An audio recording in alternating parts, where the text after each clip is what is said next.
From Cali to Tally, it's time to wake up. WarChant.com is your ultimate Seminole sports source, and this is Wake Up War Chant. Now here's WarChant.com's Aslan Hudjavandi and Corey Clark. We pull out sideways. We do 100 on the highway. Thank God for Friday. Wake up! What up, everybody? It's Wake Up War Chant. It is game day eve. I'm stoked because Corey's with us. It's going to be a phone call Friday. It's like Renegade Express, but on steroids. And in the spirit of phone call Friday, Corey, being the Coracle's like, Aslan, let's go next level. I'm going to do the whole show on a phone. Corey's joining us remotely, mobile, traversing through the concrete jungle that is Atlanta, Georgia. How are you, friend? I'm good, buddy, and obviously this wasn't planned. We know it doesn't sound great when I'm on the phone. We were having internet issues, or I say we. I was having internet issues, so this was our only other alternative, either that or to, I guess, have Ira sub in for me. Ooh. But who in the world would want to listen to that? So we have to make do with what we have, and so that'll be me on the phone. Deal with it, folks. You're getting what you pay for. While Corey is driving, I have the air conditioner folks here looking at my air conditioning unit, so I might have to pause and talk shop with these guys so I no longer live in the Saharan desert in Midtown Tallahassee. All right. Not only is it a phone call Friday, and we'll get to all your questions here, it's also an over-under Friday. It's what we do all the time. So, Corey, I finally now, after our seventh take, have everything accurately ready to go. You, my friend, are 13-9. I am 12-10 on the year. We both went 5-2. Corey, the ones that you got incorrect were you said that Cam Akers was going to rush for over 100 yards, which he did not. And then you also had over on, I think, 35 snaps for Nooney. And I think Nooney had like 28 snaps. So 5-2, still in first. Let's see if you can go ahead. That's all I care about. Hey, man, that's what it's all about. Let's see if you can add to your lead. Gene Williams has added the option of a push in case you didn't want to go over-under, but if you wanted to push. He just does not want to put a half on any of those numbers. He's not a big fan of the hook, apparently. So with that said, DeAndre Francois running the ball, non-scramble, 2 times, over-under push. For all you listeners, a little peek behind the curtain here. This is literally the 4th time I've answered this question because the first 3 times the shows didn't take because of my internet. So, again, Aslan, for the 4th time, over. I think he's going over. I think they realize that to move the ball, that dude has to use his feet some, and they have to get him outside the pocket. All right, and Corey's also said 4 previous times that in his world, if Francois is told to roll out to his right on a pass play but ends up just running, that's going to count as a non-scramble run, which I don't. I'm a purist. I'm thinking either quarterback draws or you keep it on the read option. So I'm going to say push. Corey's going. I think even with that, even without my amendment to the question, I do think that he would go over 2. Because I think they see what it means if he can move the ball with his legs. But also I think there's a chance that what I mean is like I think they will call plays where it's like, hey, dude, you're rolling out. You're going to have 1 or 2 options at most. If those dudes are covered, run. Yeah. So it's not like a rollout pass where he decides to run. I think that's literally a 50-50 proposition. If it's there right away when you roll out, just take off. Okay. So we'll see. But I do think it'll be over 2 either way. Okay, Cam Akers, is this the day? Is this the game? Is this the week? 100 yards rushing, over, under, push for Cam. I'm going to say over. It's time. Come on, Cam. Mississippi's counting on you, man. I'm going to say over as well, and Aslan, stop me if you've heard this before, but I think he's going to take some snaps at the QB position, and I think that's going to help him a little bit, and I think he's just going to find an alleyway. He's going to find a crease, and against this Northern Illinois defense, I think he hits a big play or 2. First quarter points for Florida State, 3. I'm going to say push. So you got Aguayo making the kick. Yeah, I got faith. I got faith in my Mexican friend. Okay. All right. I'm going to say over. I think all the work they put in practice, all the things they're trying to do, I believe that this coaching staff can find at least an answer or 2, and I think they're going to do some things that Northern Illinois hasn't even prepared for, and I think that's going to keep them off balance because they have to. They have to go do stuff that they haven't done yet because the stuff they are doing is not even competent. Doesn't look competent anyway. So they're going to do stuff that Northern Illinois hasn't prepared for. And I think they're going to keep them off balance, and I think they might even score twice in the first quarter. What do you think about that? Is do stuff the same thing as do something, or is it more or less than do something? It's much less. It's just like go do stuff. It doesn't even mean it's not even a positive. Just go do stuff. Right. It could be bad stuff. It could be negative. Just do anything. Be in the moment. All right, number of Florida State offensive linemen to play in the game, Corey, 7. I'm going to push on that one. I think that's the right number. My man likes to tinker. My man likes to go with different combinations to see what's working. I'm talking about Greg Fry. But he doesn't have more than – he barely has 7 as it is, but I think they're all going to play some. I think they're all going to figure it out. I'm going to go with under. I think maybe 6. I don't even know if they have 7 healthy buys with Derek Kelly being out. I mean, I guess if you're going to go with push, you're thinking maybe a guy like Christian Meadows or actually Christian Armstrong rather, or Jalen Goss might get in the game. I don't know if this is that time. We'll see. Temperature at kickoff, Corey, 90. I'm going to say over.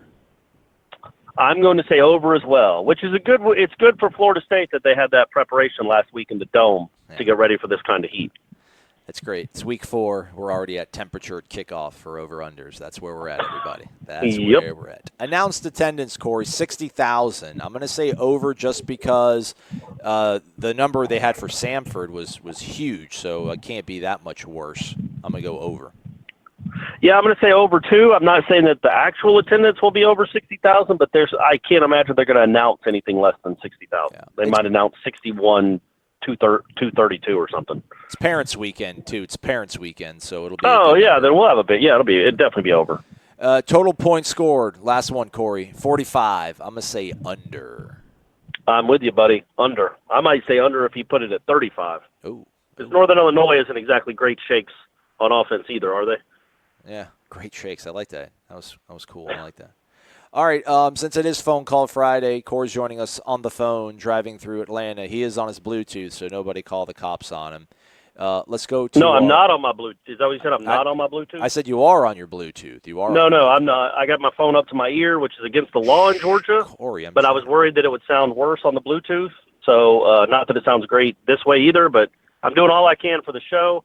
But if I do see a cop car, I'm throwing my phone on the ground. So you might not have me for a couple seconds. First question. Hey, guys. It's Sebi up in Nashville. Was wondering, should I head down to Tally for the game this weekend or just Netflix and roost till the cows come home to roost? Thank you. What do you think there, Aslan? Should he Netflix and roost? Oh, man. This is a good weekend to do it. You can watch Alabama and A&M while you roost at home and flip through the Florida State game and watch Jimbo pull off the biggest upset of his career as he takes down Alabama in Tuscaloosa. But I'd say just come down. Come down, Sevi. We're both going to be here, Corey and I. Come and hang out. Yeah, there's only, 4 more home games left, 4 or 5? You need to try to get – I know Nashville's not close. Yeah. And it's hard to drive all that way to watch a team score maybe 9 points or something. But this might be the turnaround of the Taggart era. This might be the one game where all of a sudden they put up 50 and they look like they run for 350 yards. And Northern Illinois is no joke. Like, it's a real team. So, if you can do that, all of a sudden you're feeling good about things again. And this might be the day, the week, the game where we say, you know what, back when we're in 2022 or 2026, we're like, remember in 2018 when everybody said Taggart couldn't get it done and the offense looked putrid? And then they had that Northern Illinois game. You're going to want to be here for that, man. Yeah. All right, it's Feel Good Friday. Let's keep it going. Hey, guys. It's Kyle from California. You guys do a great job. Thanks for that. Just started drinking again after a 10-year sobriety after the way the team has played. Hey, serious question. How do you think this season is going to affect recruiting? I really don't see us winning more than a couple of games this year. So really concerned about the ripple effect of recruiting. Wanted to get your take on it. Thanks, guys. Appreciate it. Kyle, thanks for calling from California. It's weird how recruiting works. I don't even know how it works, but I know this. Kids really don't care about the wins and losses when they're committing to a school, believe it or not. So I don't think it's going to have much of an effect of anything. Well, it's all about what the kid believes is going to happen in the future. Now, obviously, he might see a team that's 3-9 at the end of the season and be like, oh, boy, I hope that's not what the next 4 years are going to be like, or I hope they don't get rid of this coach that I really like. You're committing to Taggart, and you'd hate for him to be fired after a year or two. But I don't think kids really think that way. I think they look at it more like, number one, playing time, and if they believe in the coach. And the coach has some legitimate excuses / explanations for why they're going to have a down year, and he can get kids to buy into what he's selling and buy into the direction he's trying to lead this program. I do think that the record might impact one or two kids that were on the fence anyway, but I think most of these kids, man, they're into Willie Taggart and they believe in him and they want to go play for him. And that I don't really think that would even change with a 3-9 record in year one. Now, if he goes 3-9 again in year two, well, now then it's a much tougher sell. But you get like you should get with the fan base, and I understand why he hasn't gotten a lot of benefit of the doubt because of the way they've looked. But you get maybe a benefit of the doubt in year one when you take over a struggling program. You definitely get the benefit of the doubt with recruits too. Next question. Ask man, Coralicious, and depression sets in. Now, hey guys, I just want to tell you guys are doing an outstanding job. Been listening to your show as the Seminoles have struggled early this season. Aslan, you're asking all the questions that the fans want answers to. And Corey, you're giving excellent answers. So I just want to say good job, guys. We appreciate it out here. Talk to you later. Hey, man. Well, I appreciate that.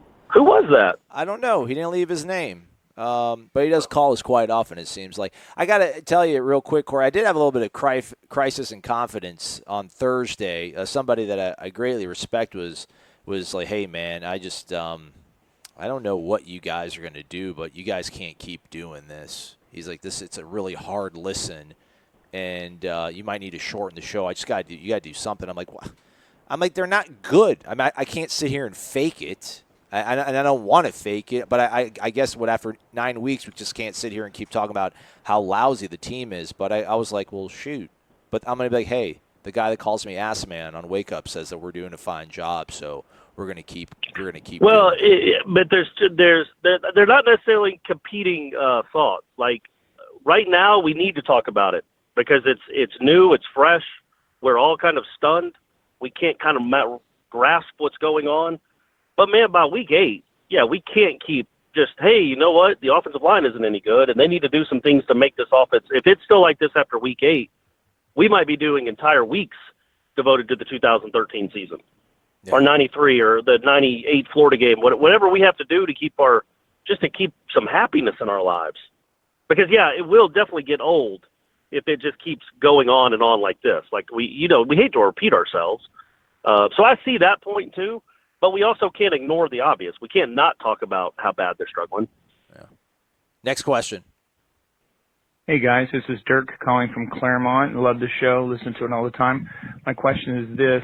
The spring game was so electric as far as the offense goes. Do you think it was a concerted effort by the coaches, the offensive coaches and the defensive coaches getting together and say, hey, let's make this offense look really, really good because our fans are expecting this high-flying, quick-shooting offense, and the fans would have been disappointed at the spring game if they didn't see that. Continue what you're doing. Love the show, and I'll listen to you again sometime. Thanks. Well, Dirk, I hope you listen to us every day, not just sometime. That's a good point. Yeah, I think there's a certain degree of spring games that are a little bit choreographed. I mean, you're going to tell the defense, like, hey, maybe don't blitz us on a couple drives so we can kind of go out there and get some rhythm, and then maybe you kind of let them – I mean, they're competitors. They're not going to sit out there and let you just be a tomato can and beat up on them. But I think there's probably a certain degree of stuff that I was like, all right, let's go out there and put on a show for the folks that are going to be coming in town.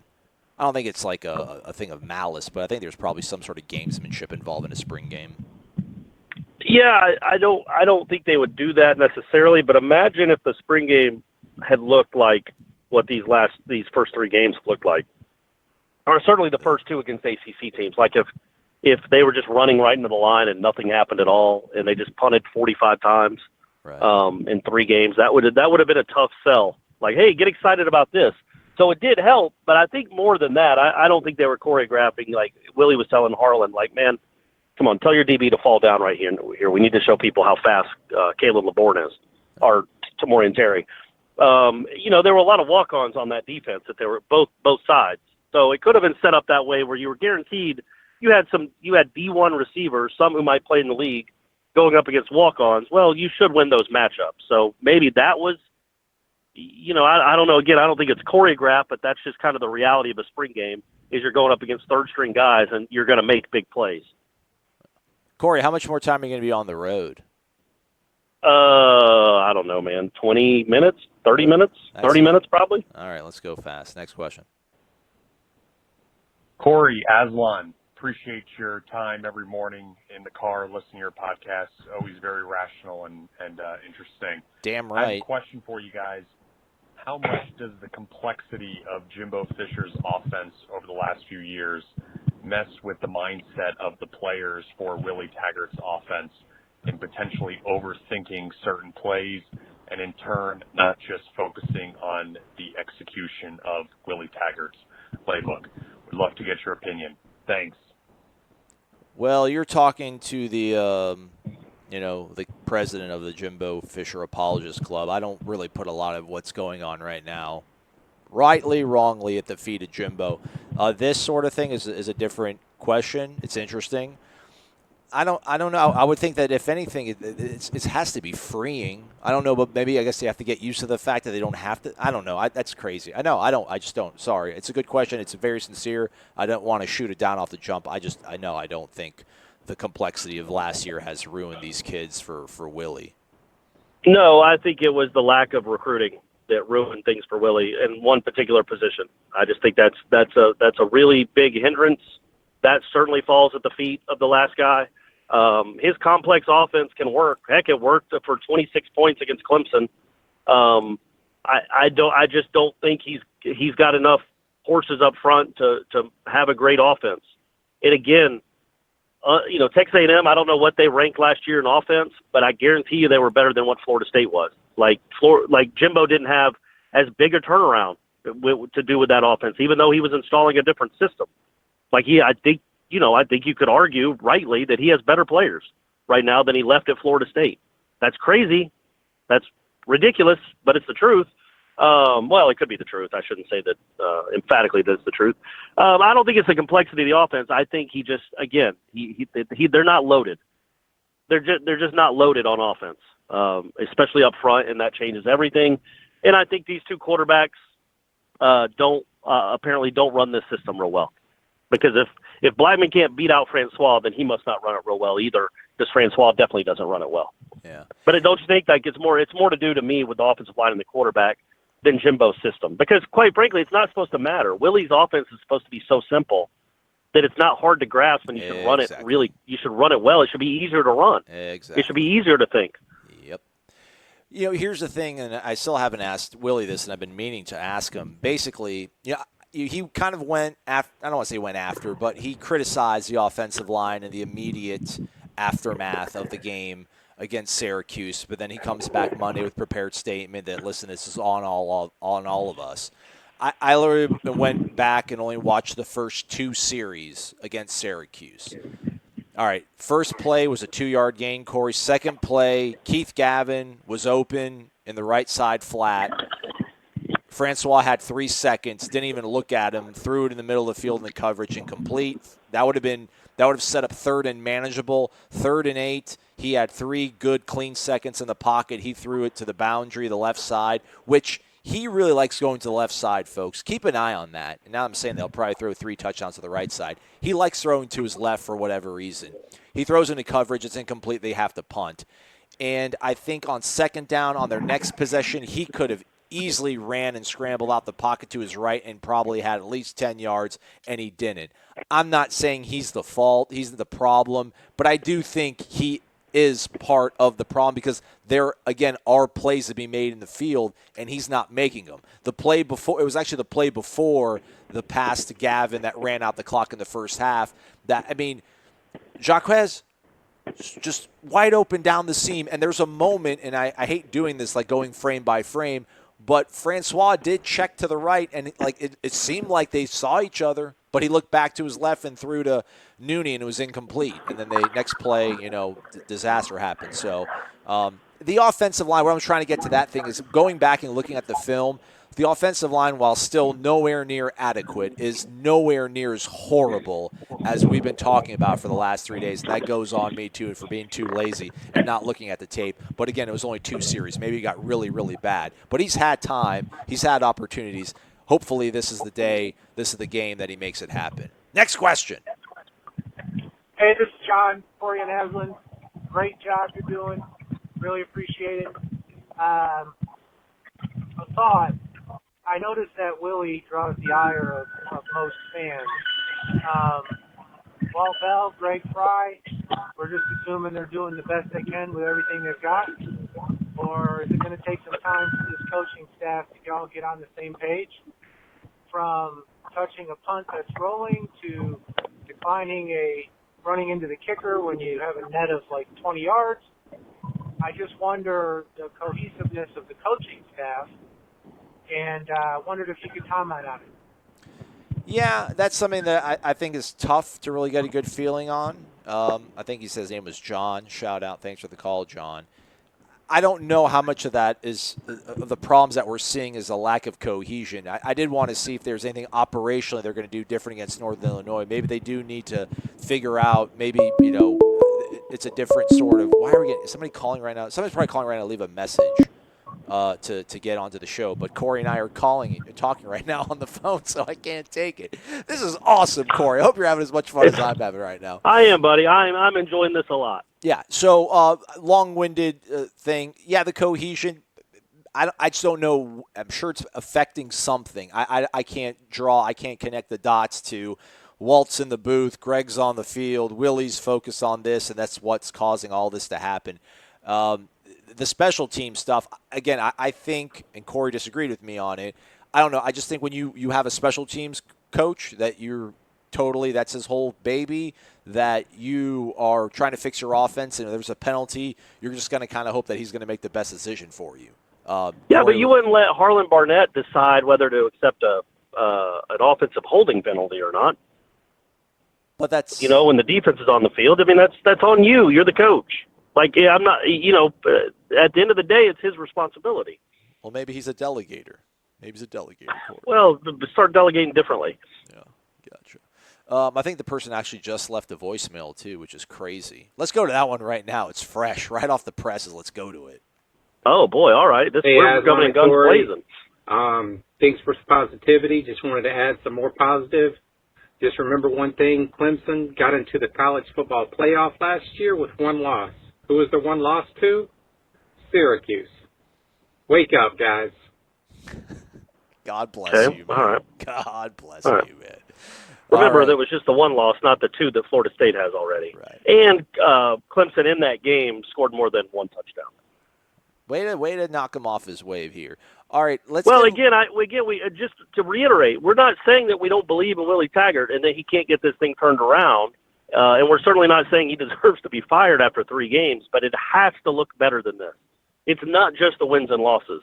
It's not just losing to Syracuse. It's how bad you looked losing to Syracuse and Virginia Tech.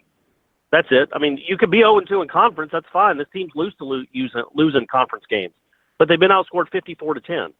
Yeah. To 2 not great team. I mean, Virginia Tech's pretty good. Syracuse isn't. So anyway, that's my 2 cents. It's really hard to see what these questions are going to be. Obviously, it's on audio, but we do see it transcribed. Google does they try to transcribe the questions so we kind of know what's going to be going on here. But I mean, it's crazy. One of his ones, said that it transcribed out to Debbie. It was like, hey, called Aslan and me, but anyhow, I'm rambling. This looks to be a pretty heavy question, so let's give this one. It's a long one, but let's see how patient we can stay in the pocket. Wake up. This is Al Clark. I'm calling to thank you guys. Aslan, Corey, Ira, Jeff, all of you. I'm calling from Branson, Missouri.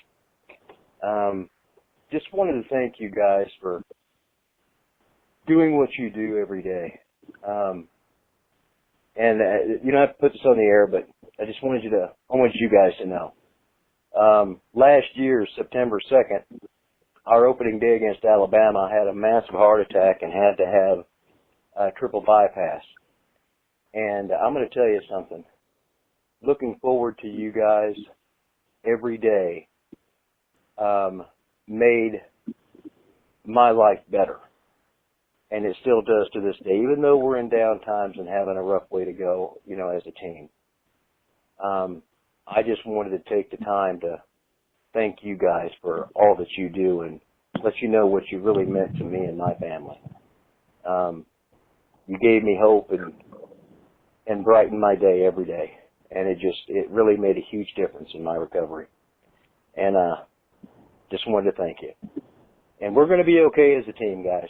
We're going to be fine. We just got to keep plugging away at it. They told me I wouldn't be able to bench press or do anything again. I'm, almost 60 years old, and I bench pressed 315 the other day, a year after surgery.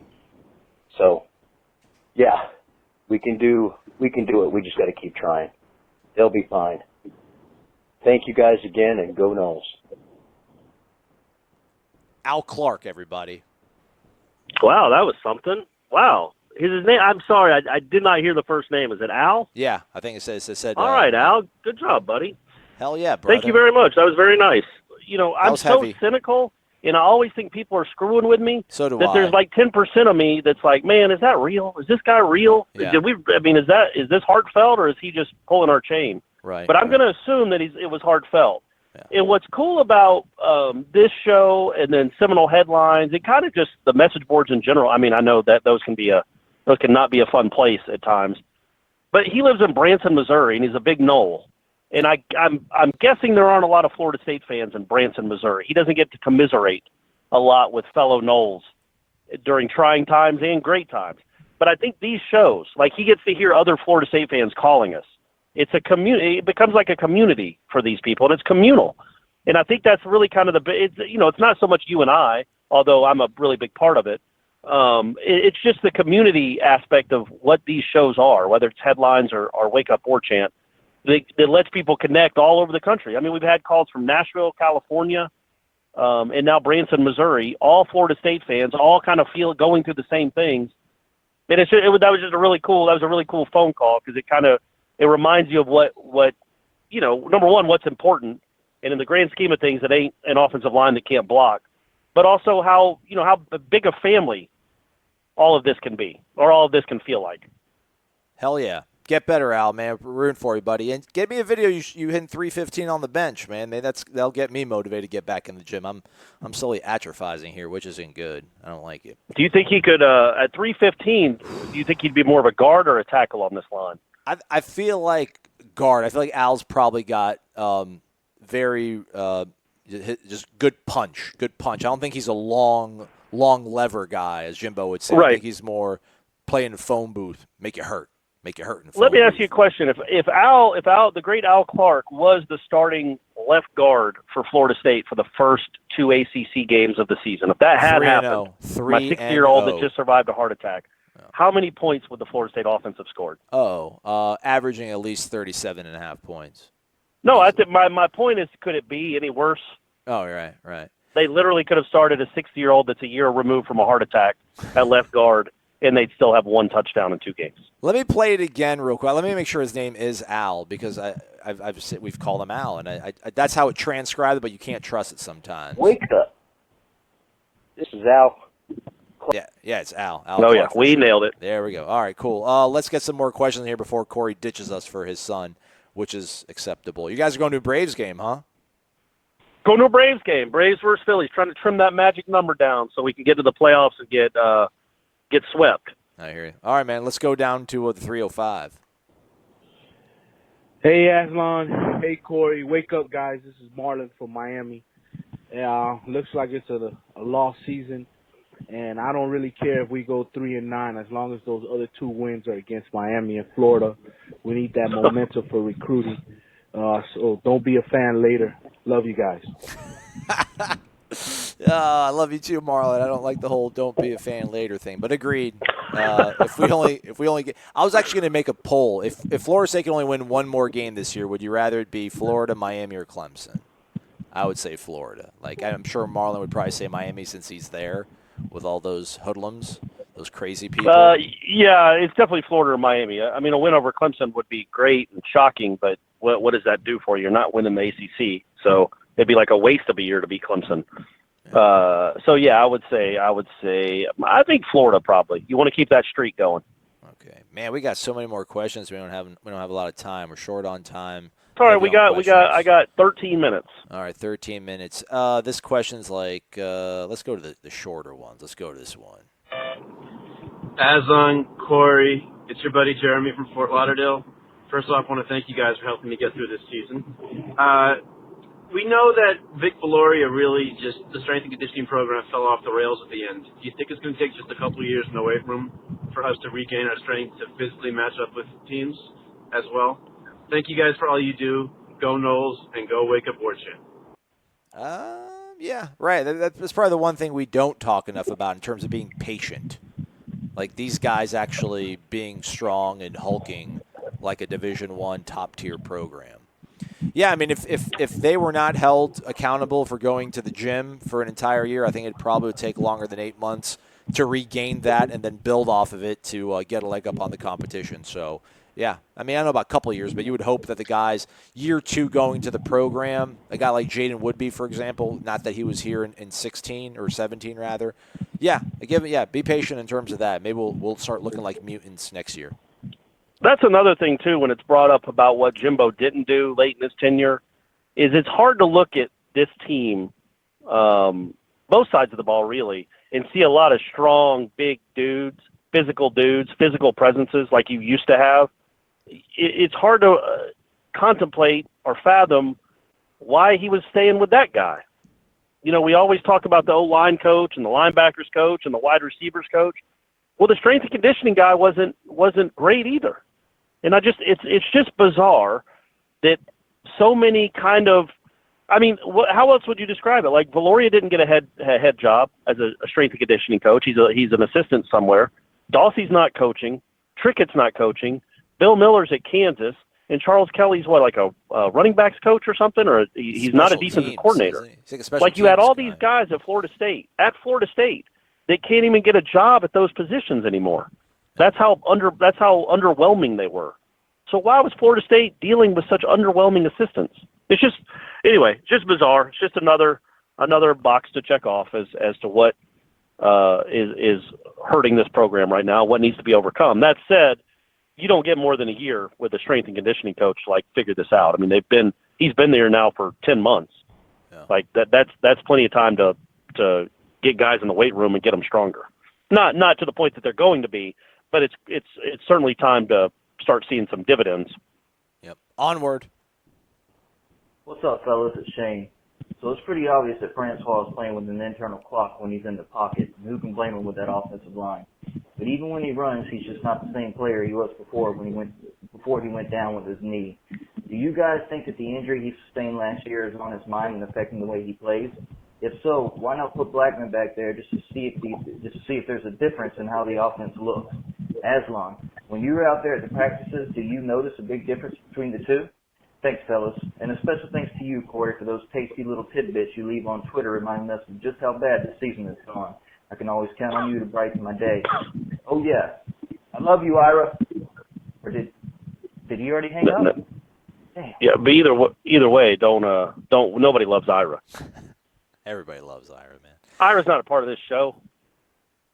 Yeah, it's been a while. We need to get him on the program. Shane, listen, I'm probably the wrong guy to ask because I remember the first day when the entire practice was open, Jeff Cameron was out there, Gene was out there, the whole band was out there, and they're like, oh, man, Aslan, your guy, James Blackman, definitely did not look good today. And I was like, what? Like, I saw them they saw intermediate short passing game, and I guess he threw a whole bunch of dirt balls. I saw the deep passing game drills, and he was sharper than Francois was.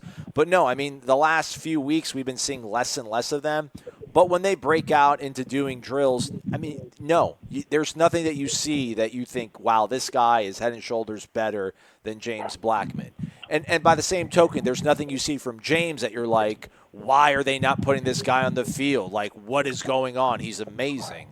And I'm not one of these guys like, well, just throw him in there. What else could go wrong? That's like never really a good sort of coaching axiom to come from. But I'm at the point now where I've seen enough misplays on tape that are not being made that it looks like the quarterback isn't making the right decision, that I'm now of the belief of, well, maybe put him out there. Maybe he'll make that right read. Maybe he'll make that throw. Maybe he will scramble. Maybe he's less inclined to stay in the pocket and go through everything because he maybe does trust his body a little bit more. Yeah, and I would say about practice, there's really nothing we could see either way. I mean, it's practice, it's drills. Yeah. Where the hay is made, is that a saying? Where hay is made? Can you make hay? Yeah, you make hay. Yeah. Where you make hay in practice is in the 7-on-7 and the 11-on-11. The stuff where you're actually going up against the defense. And apparently Francois was much better at that, or at least better at that than Blackman was. Going through drills, you can only see so much. That's not what makes a good quarterback, is being able to even throw a ball in a bucket from 30 yards away. It's can you do it with somebody in your face and rolling to your right and on time, all that stuff. Can you see it? Can you see the guys open? My point being that what we saw, the way they throw the ball necessarily, I don't think there's a huge difference.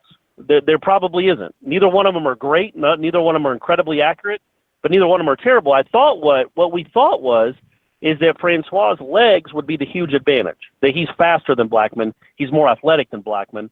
But I'm telling you, man, the guy that we see running around right now, and Shane might be right, it might be he might not feel confident in that knee, or he might not be healthy.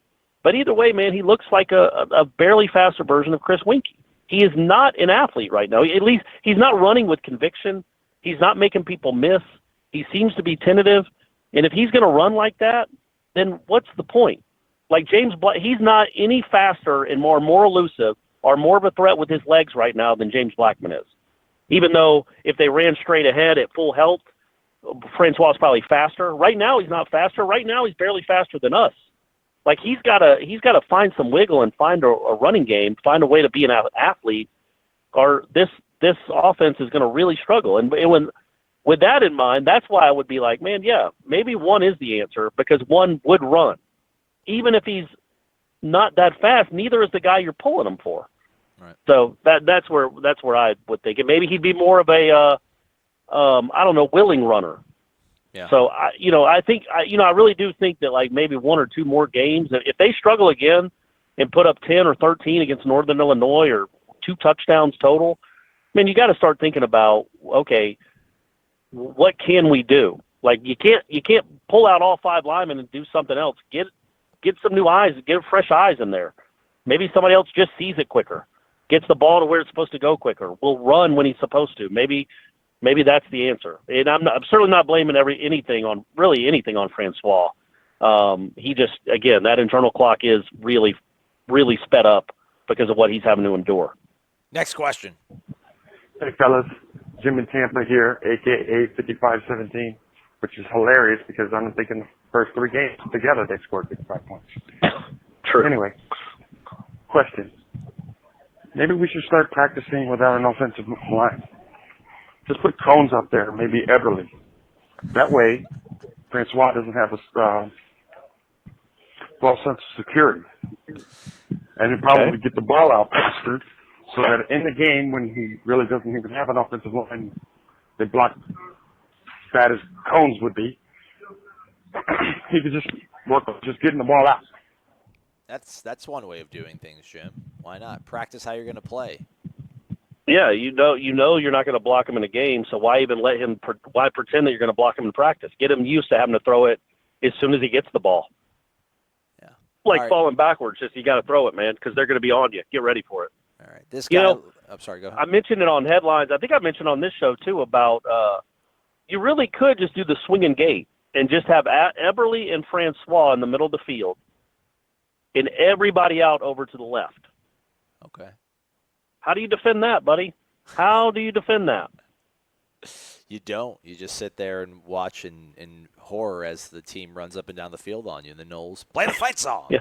Play the fight song. Let's take this question. We'll take like maybe 2 more. It sounds like you're probably getting close to picking up the I feel I am in line. I'm in line at school. Oh, are you? Waiting to pick them up. How's the talent out there?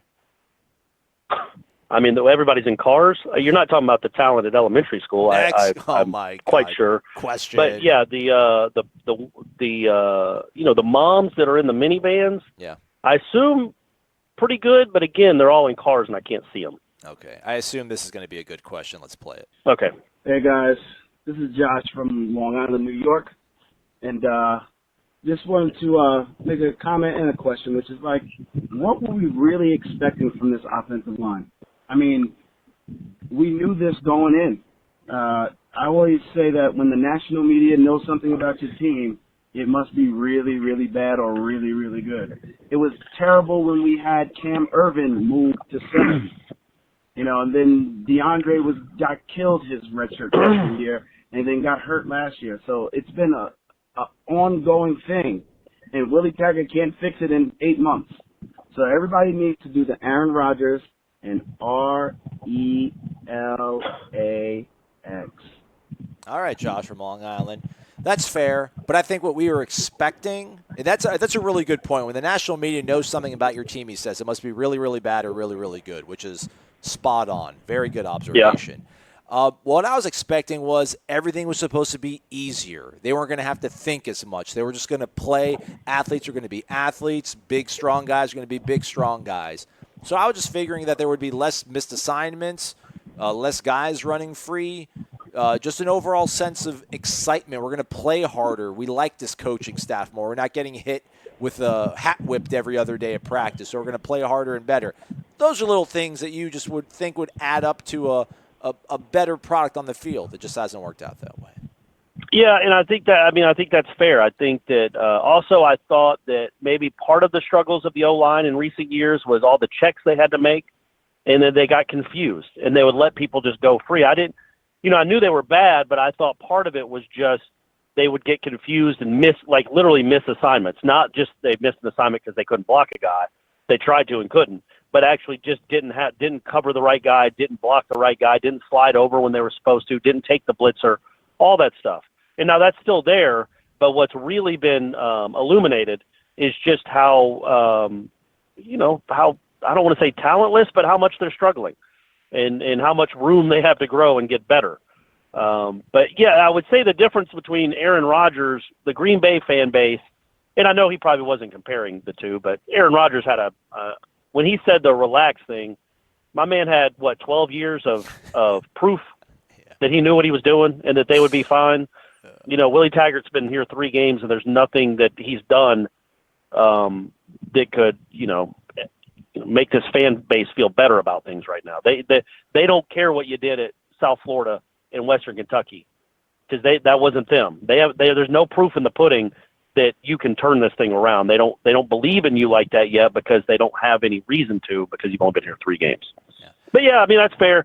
I think we overestimated how much this offense would help the offensive line, and in fact, it's exacerbated the problem. Yeah. All right, this is a really good question, but it's clocking in at 1:30, so I'm gonna paraphrase it. It's from Jude in Orlando. It's a really good question. Basically, just talking about how excited he was going into the season, and now everybody at work's making fun of him, but we help him feel better about that. So you're welcome. That's what we do. Hey, Jude. 2 questions was I wanted to ask, do you guys believe that Willie Taggart, the way he's feeling right now, do you think that he feels the job is a lot tougher than he thought it was going to be? And number 2, if he had a crystal ball, knowing what he sees and is feeling now, would he still take the job? Yes, I do think so. I still think to the crystal ball part of the question, I do think if he realized they were going to lose the 2 conference games in this fashion, barely squeak by an FCS team that ends up losing to Mercer the next week, I think there would have been at some point maybe some break tapping at a booster stop or at a luncheon or a post-practice or pre-practice thing. I think at some point he might have tapped the brakes on something one day at some point. That's the only thing I think would be different. Otherwise, I'm sure he didn't think this job was going to be as tough. He's like, I'm going to come in here, I'm going to make it fun, and I saw on tape that these guys didn't play for each other, they didn't love each other. I'm going to make them love each other, I'm going to make them play for each other, and we're going to win 10 games. That's what I think. But I'm just the guy. Yeah, I agree with that. I definitely think he still takes the job because I do believe him that it's his dream job. And, yeah, right now he'd be at Oregon, and they're a top 20 team, and he has a great quarterback, and they'd be scoring 50 or 60 points a game.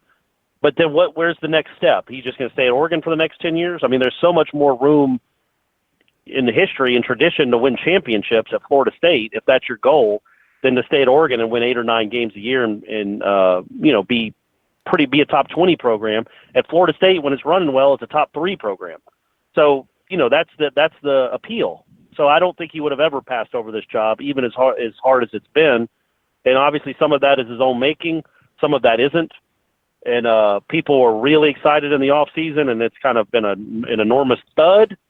But that doesn't mean, folks, that in 2020, these guys are number 4 in the country right now, and game day's coming to watch them play whoever, I don't know, Syracuse. Because Syracuse is about to hit a run, too, with Dino, where they're going to be on fire. So that Florida State-Syracuse game in 2020 is going to be lights out. Watch out. All right, Corey, you ready? You done? Tapping out? Yeah, I'm tapping out, man. This has been awesome. I really enjoyed the first 30 minutes of the show we tried to record. That was really enjoyable. It's too bad people can't. I guess you could put that as like the outtakes. People could hear. No, I deleted it. You already deleted them. But, I'm ready to go. Ready to start the weekend with a big Florida State Northern Illinois game. 2012 Orange Bowl all over again. Corey, after we're done watching football, what do you recommend we do? How should we go about treating the people in our lives after the game, win or lose? Well, I feel like if you win, you want to treat them really well. Maybe take anybody out to a nice dinner. Tell them how much you love them, how much you appreciate them, how better your life is with them in it. But if Florida State loses again to go to 1-3 with Northern Illinois, it's time to try. It's time to start punting babies. And I'm not talking about sending babies to the hospital. It's a light punt. It's a pooch punt. But you got to start inflicting pain, because this is ridiculous, folks. I know I'm usually the guy that get, upbeat, positive, Jerry Springer type stuff, love yourself and each other. But you can't be dropping to 1-3 against Northern Illinois. So, folks, just pray that Florida State can figure out a way to beat the Huskies to improve to 2-2 on the season. And no matter what happens, I really am not. I'm not condoning baby punting. I don't want you to get confused. But love each other and love any babies you see, because it's all in good fun. That me and Aslan love you more than we love life itself. So God bless you, and God bless the United States of America. WarChant.com is the ultimate inside source for FSU football and recruiting. And now you can get in on the action for free for an entire month. WarChant.com is offering a risk-free 30-day trial subscription. Get full access to the #1 website covering the Seminoles just by entering the promo code WarChant30. That's WarChant30. Sign up and get in on the world's most active FSU message boards. Receive breaking news, stories from our award-winning staff, plus get exclusive interviews and videos. Just enter the promo code WarChant30. WarChant.com, your ultimate Seminole sports source.